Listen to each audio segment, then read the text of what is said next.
Halo semuanya, dan selamat datang kembali di channel The Bible ID.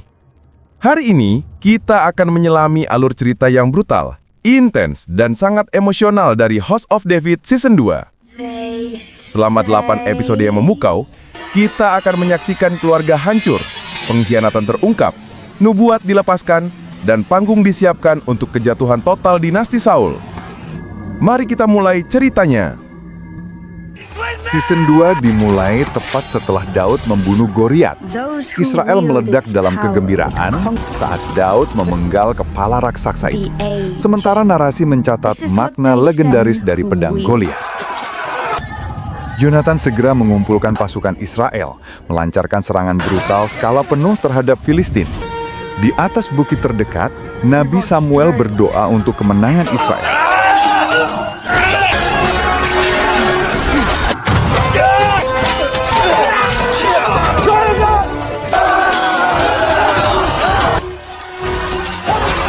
Raja Saul, meskipun mentalnya masih tidak stabil dan dihantui oleh roh Raja Agag, bertekad untuk bergabung. Yonatan melihat Raja Akis dari Filistin menargetkan Daud. Akis membalas dendam karena Yonatan dan Saul membunuh ayahnya bertahun-tahun yang lalu. Yonatan menyelamatkan Daud dengan panah, tetapi Akis terus menekan, hingga Saul tiba di medan perang.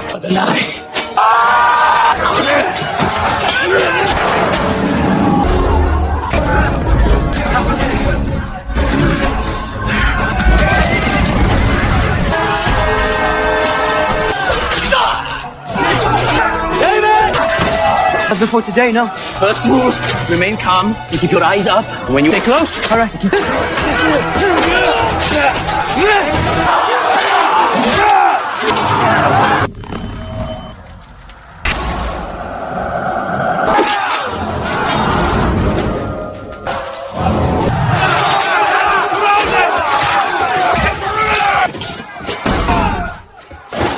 David.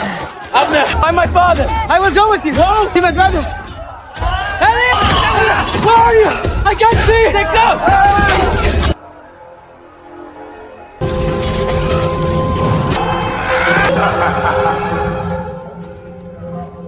Dalam hiruk-pikuk itu, Mikal dan Mirab diserang, tetapi berhasil membela diri.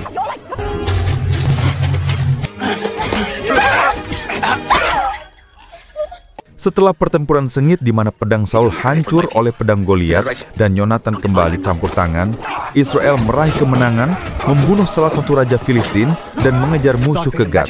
This is for my father.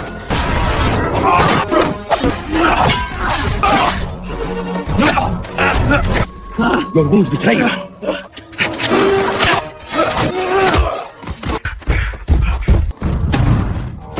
It's me. It's me.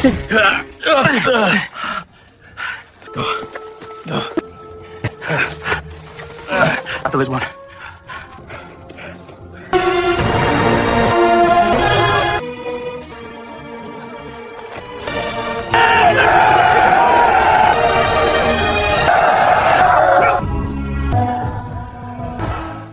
Saul akhirnya percaya bahwa dia telah mengalahkan roh Agag.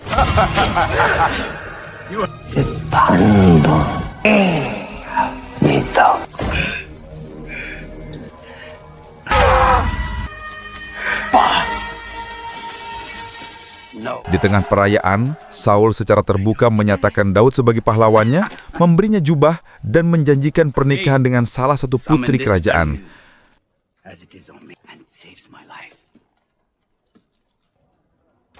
Namun, Saul kembali menunjukkan kesombongannya. Dia menyombongkan diri kepada Samuel tentang kemenangannya tanpa bantuan Tuhan.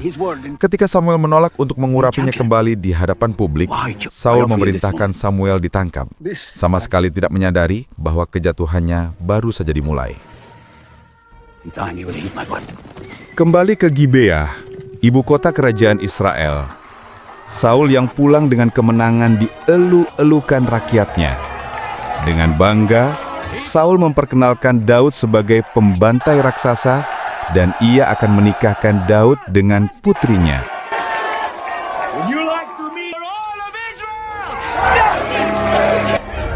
The house of Saul. Kisah ini kemudian melompat 1 tahun setelah kemenangan Daud atas Goliat. Abner memanggil Daud untuk menenangkan penderitaan Saul yang memburuk dengan kecapi. Dalam pertemuan pribadi, Saul menuduh Daud berkhianat dan bertanya apakah Samuel memilihnya sebagai raja berikutnya. Daud menjawab bahwa Tuhanlah yang membuat pilihan itu, bukan Samuel, yang memicu kemarahan Saul. Dan sang raja melemparkan tombak ke arah Daud. Pada saat yang sama, Ishbaal kembali ke istana setelah setahun di pengasingan, ditangkap dan disiksa. Ishbaal mengklaim dia berpura-pura menyerah hanya untuk membunuh para penculiknya dan membebaskan tahanan lain. What do you want of me? I'll do anything. Remove his body. Ishbaal. But now, Dia mengaku telah berubah, bahkan menawarkan untuk menikahi Dina, wanita yang dituduh telah dicemarinya, dan mengakui bahwa dia secara rahasia telah mengurapi dirinya sendiri sebagai raja dengan bantuan ibunya. Sementara itu, Daud diangkat sebagai komandan Eliab. Eliab yang terkejut bergumul dengan Daud untuk membuktikan bahwa Daud tidak siap memimpin. Eliab khawatir anak buahnya akan mati di bawah ketidakberpengalaman Daud. I'm sorry.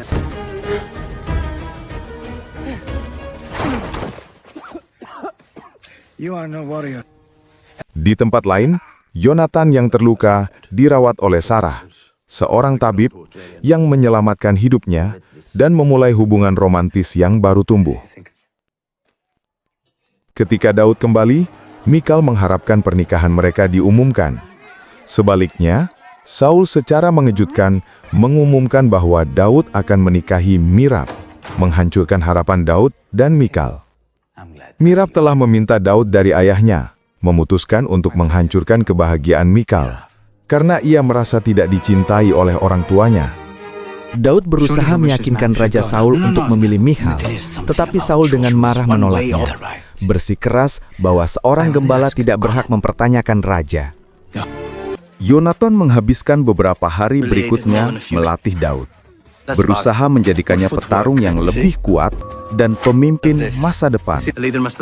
Di saat yang sama, Akish yang didorong oleh balas dendam juga berlatih tanpa henti.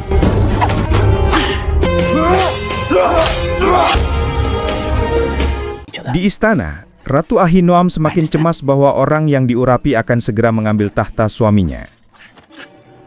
Saul kemudian memerintahkan Yonatan dan Daud untuk mengawal Isbaal ke Dan guna bernegosiasi dengan Yahir untuk izin menikahi Dina.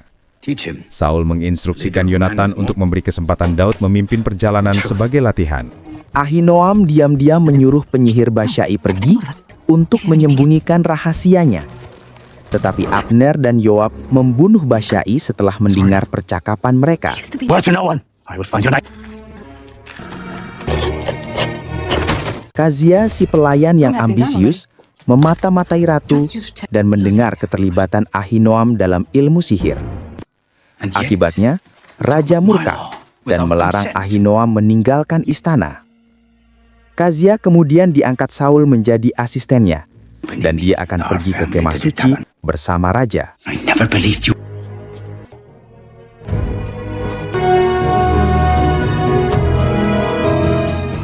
Daud dan Yonatan bertemu Yahir, mereka bergabung dalam perburuan babi hutan.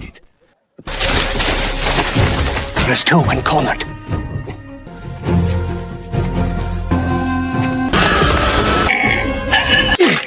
Dead by my blade. Daud kemudian bernegosiasi secara diplomatis dan membujuk Yahir untuk menerima tawaran Saul. To rise above to strength. Dina kemudian mengungkapkan bahwa Ishbaal tidak pernah mencemarinya. Tuduhan itu palsu. Namun, Ishbaal tetap memilih untuk menikahinya, tertarik pada pesona wanita itu. Dalam perjalanan kembali, Yahir disergap dan terbunuh. Daud sekali lagi menyelamatkan Yonatan. There's no longer standing watch.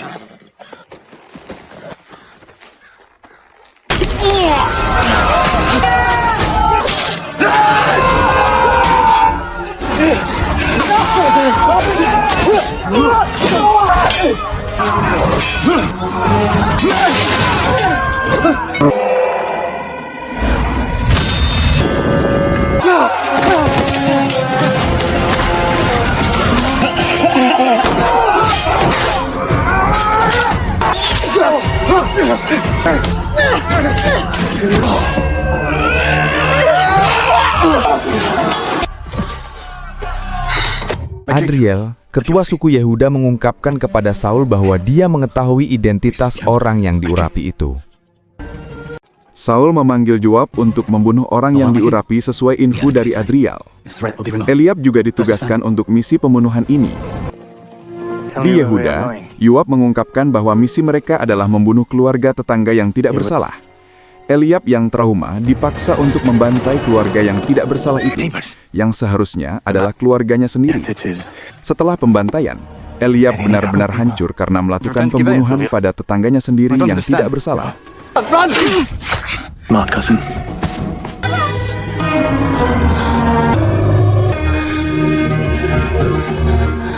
Daud memimpin pasukannya dalam perjalanan menuju kemah suci, sebuah perjalanan yang merupakan ujian kepemimpinannya. Namun, saat berkemah, mereka menemukan serangan Filistin. Daud memimpin serangan, tetapi banyak yang tewas, dan para penyintas menyalahkannya karena terburu-buru dalam pertempuran. Tekoaz, tend to the... You led with emotion, and you gave up our position.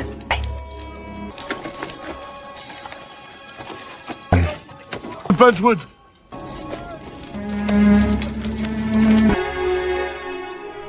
Daud sangat berduka, dan Mirab menghiburnya, suatu momen yang disaksikan oleh Mikal. Mikal yang patah hati memutuskan hubungannya dengan Daud. Di kemah suci, Saul mengklaim dia telah membunuh yang diurapi, tetapi Samuel mengetahui Daud masih hidup. Samuel menolak untuk mengurapi Saul lagi. Saat Daud secara terbuka meratapi tentara yang gugur, tentara yang tersisa mulai menyanyikan lagu Daud, menunjukkan pengaruhnya yang tetap besar.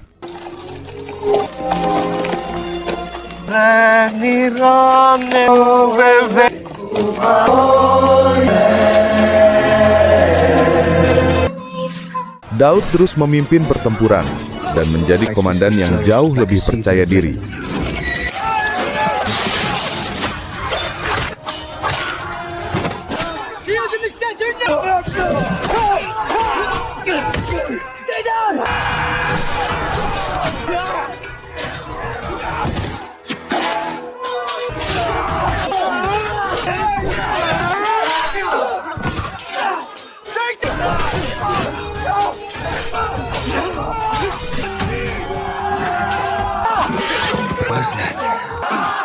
Yonatan dan Abner menyelidiki pedang Goliat dan menemukan tanda tangan seorang ahli pedang legendaris dari Endor. Abner bersikeras melakukan perjalanan ke sana meskipun masa lalunya yang bermasalah. Di Endor, Abner merekrut ahli pedang itu, berjanji untuk menyelamatkan putrinya yang diperbudak. Egyptian, I bet. And swords.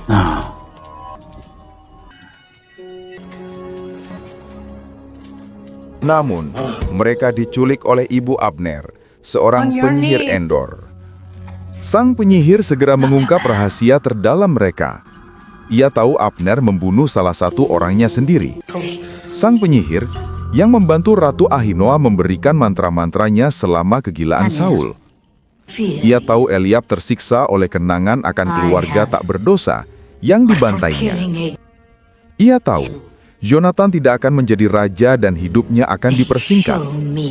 Namun ketika ia memandang Daud, ia melihat bahwa Daud sangat berkuasa, dan ia seperti menyembunyikan kebohongan.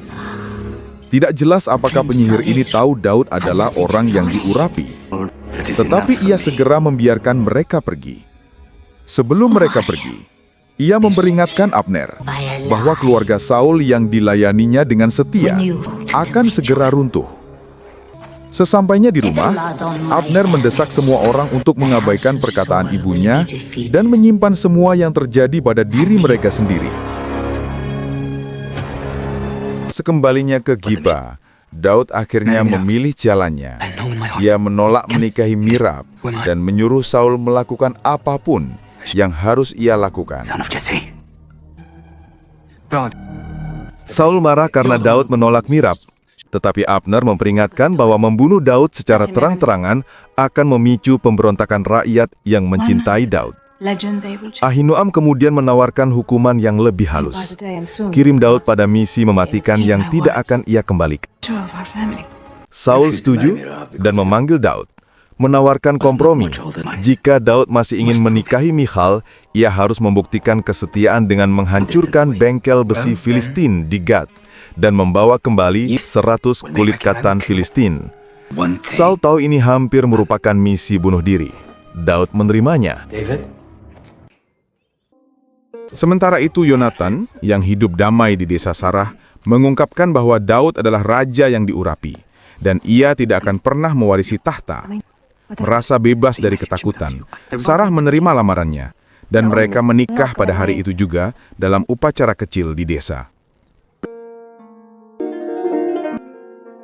Today you and take my crown. Daud pergi hanya dengan segelintir prajurit elit, sengaja meninggalkan Eliab.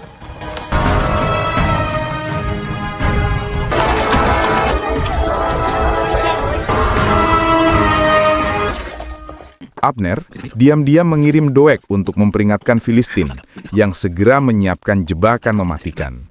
Yoab menyaksikan Doeg mengirim pesan dan menjadi curiga.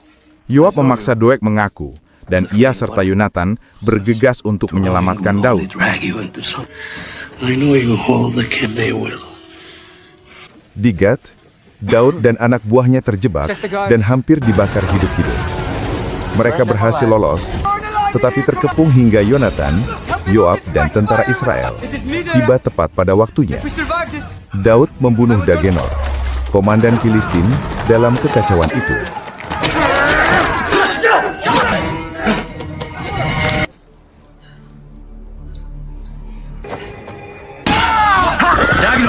Wait! I will finish him.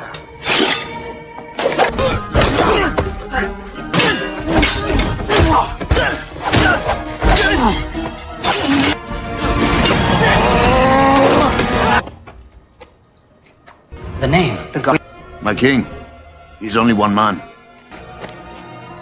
Caesar!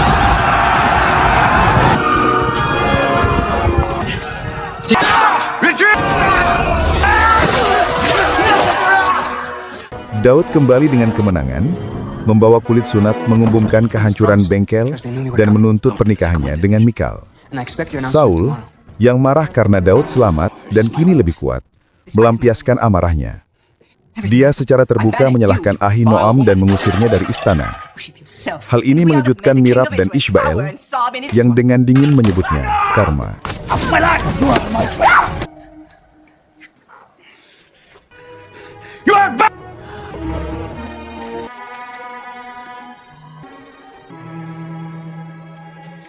Daud dan Michal akhirnya bersiap untuk pernikahan mereka.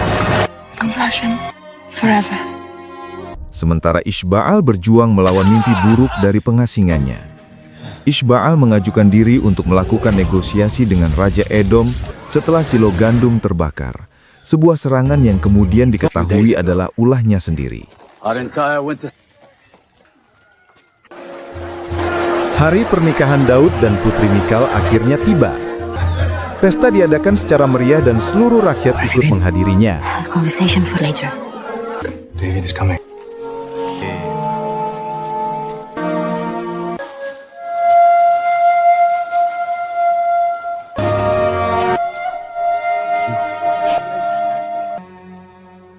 Who together famous in Bethlehem.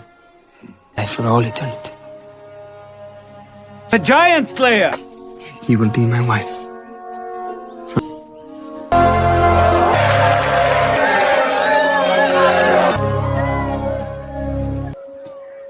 Beautiful gift.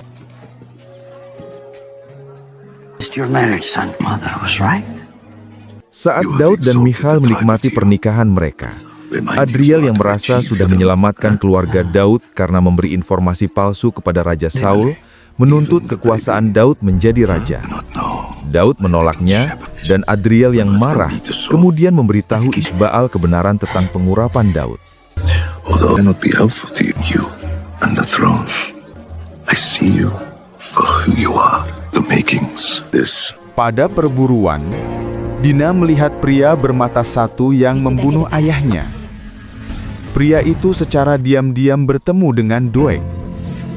Dina mencegat pesan merpati Doeg dan menemukan bukti pengkhianatan di istana.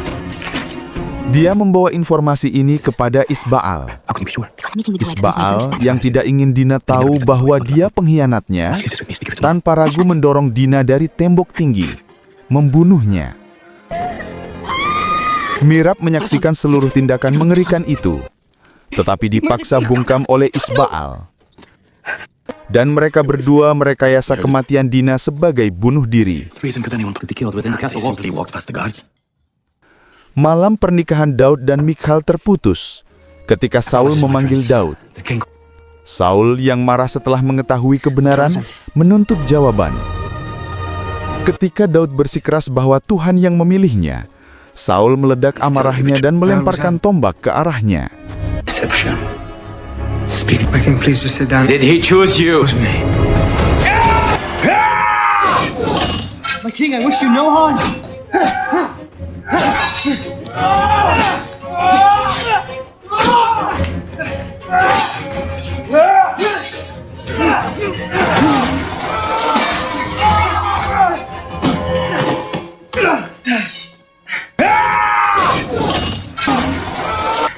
Don't make me fight you. Isbaal ikut bergabung membela ayahnya, tetapi Daud mengalahkan mereka berdua dan melarikan diri.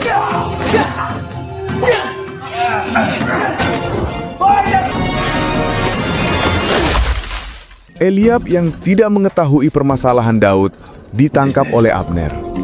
Abner juga mengancam akan menangkap siapa saja yang terbukti membantu Daud, karena Daud sudah dianggap melakukan pengkhianatan terhadap raja. Abner kemudian memerintah semua orang untuk mencari dan menangkap Daud. Daud bergegas kembali ke Michal, mendesaknya untuk melarikan diri bersamanya. Michal tidak mengerti mengapa ayahnya mencoba membunuh suaminya.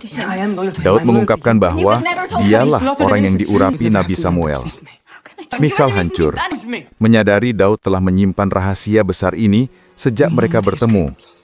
Meskipun patah hati dan menolak untuk meninggalkan rumahnya, dia memilih untuk menyelamatkan nyawa Daud. Dia membantunya melarikan diri, menempatkan boneka sebagai umpan di tempat tidur mereka. Beberapa saat kemudian, Abner mendobrak pintu dan menusuk boneka umpan yang ditinggalkan Michal, mengira itu adalah Daud. The truth. He's sleeping. He's not well. Ketika Abner menyadari dirinya telah ditipu, dia menangkap Michal dan menggenggamnya dengan kasar, menuntut jawaban. Yoab menyerbu masuk untuk membelanya, tetapi Michal memohon padanya untuk tidak membunuh Abner. Setelah itu, Yoab membebaskan Eliab dari penjara. Yoab menegaskan bahwa ia juga percaya bahwa Daud adalah pilihan Tuhan. Yoab mendesak Eliab untuk segera pulang karena pasukan Saul akan menghabisi keluarga Daud sebagai hukuman. Eliab segera pulang, dan meskipun ayahnya agak keras kepala tidak mau meninggalkan satu-satunya rumah mereka, Eliab berhasil membujuknya dan mereka membakar rumah mereka sendiri. God, I am so weary of hearing of David's purpose. Why? Come. To redeem our... But I have, and I done for. There's no sin. God, go. Let go. I cannot. Brother, that you need fighting. Stop. Yonatan yang kembali untuk perjamuan keluarga bertemu Daud. Daud memberitahu bahwa ayahnya tahu kalau dia adalah orang yang diurapi dan berusaha membunuhnya. Yonatan memutuskan berpihak pada Daud, orang yang diurapi oleh Nabi Samuel. Dia kemudian secara terbuka menantang Saul, mengingatkan semua orang akan kepahlawanan Daud. Saul yang diselimuti paranoia melemparkan tombak ke arah putranya sendiri yang memperkuat tekad Yonatan untuk berpihak pada Daud. Betray me. You betrayed the house of God! You betrayed it! Meskipun Saul segera meminta maaf, Yonatan sudah selesai. Dia memberitahu ayahnya bahwa dia malu menjadi putranya. Yonatan membuat perjanjian dengan Daud, memintanya untuk melindungi keluarganya di masa depan, dan Daud bersumpah untuk tidak pernah melukai keluarga Saul. Yonatan membungkuk pada Daud, memberi hormat pada calon raja yang diurapi. Mereka kemudian mengangkat tali persaudaraan. Daud menuju ke satu-satunya orang yang bisa dia percayai sekarang, Nabi Samuel. Daud tidak tahu apa yang harus dilakukan selanjutnya. Tuhan tidak berbicara kepadanya, tetapi Samuel mendesaknya untuk diam dan mendengarkan. Daud tidak ingin menghadapi Saul karena Saul sudah seperti seorang ayah baginya. Oleh karena itu, Samuel menawarkan diri untuk menghadap Saul. Sementara itu, Daud pergi ke kota para imam untuk melihat pedang Goliat. Ia melakukan ini untuk mengingat kembali keberanian yang muncul terakhir kali untuk mengalahkan ketakutannya. Di sana, ia bertemu dengan pasukannya yang menyatakan sumpah setianya untuk tetap mengikuti Daud. Namun sial baginya, Doeg melihatnya saat ia berada di kuil. Doeg saat itu mencoba mendapatkan bantuan imam untuk menghilangkan kegilaannya. Doeg segera menyampaikan informasi keberadaan Daud ini kepada Saul, yang kemudian mengirimkan pasukannya untuk menangkap Daud. Di pinggiran kota, pasukan Saul berhadapan dengan Samuel. Sang nabi menggambar garis di tanah yang tidak bisa mereka lewati. Abner adalah orang pertama yang menantang perintah Samuel dan mencoba melewati garis itu, tetapi ia langsung dilanda kegilaan. Saul mendapati pasukannya hancur dan menjadi gila. Tanpa gentar, ia memimpin pengawal kerajaannya sendiri. Ketika Samuel menolak membiarkan mereka lewat, Saul mencoba menyerang nabi itu. Seketika, kegilaannya sendiri kembali dengan dendam. Terungkap bahwa ia tidak pernah mengalahkan kegilaannya. Ia justru menjadi kegilaannya itu.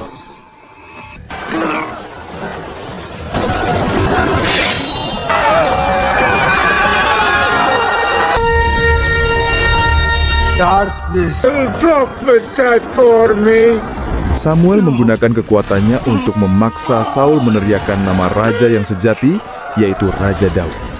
Itu adalah pemandangan yang luar biasa, tetapi konfrontasi tersebut berdampak besar pada sang nabi yang sudah tua, dan tak lama kemudian Samuel meninggal di pelukan istrinya.